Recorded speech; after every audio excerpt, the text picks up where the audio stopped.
Chapter 1. The poor always ye have with you.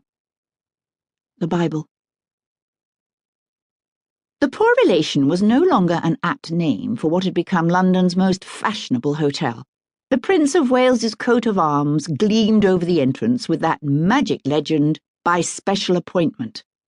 In residence and taking up every guest room, except one for his retinue of friends and servants, was Prince Hugo Panitch, from some Middle European country which everyone swore they'd heard of, but no one seemed to know anything about.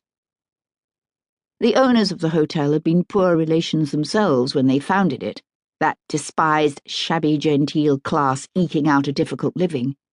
But Lady Fortescue, Sir Philip Somerville, Colonel Sandhurst, and Miss Tonks, the owners, had made it prosper, at first by theft from their relations, and then by a combination of guile, hard business, and luck. An actor, Mr. Jason Davy, had recently bought his way into shared ownership, and yet, because of old Sir Philip's jealousy and dislike of him, had never felt he was one of them. The open-handed prince paid hard cash as he went along, and the hoteliers felt their days of penury were truly behind them. This gave them an added happiness and sparkle, and even Sir Philip had not been heard to utter anything loathsome for quite a number of days.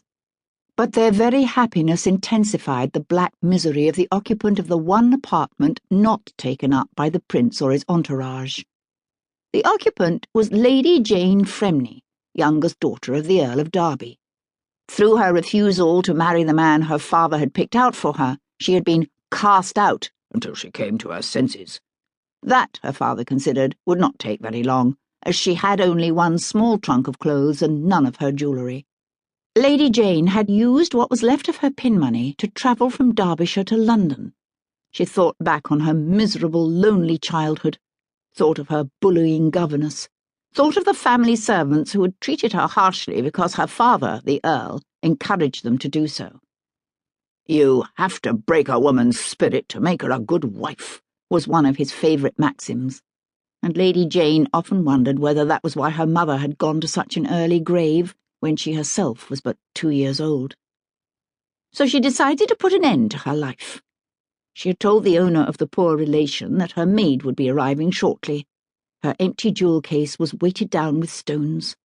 She ate by herself at a corner table in the dining room, only half interested in the noisy, garrulous prince who sat at the centre table with his equally noisy mistress. She picked at the delicious food which the hotel always served, hardly tasting what she ate. She did not notice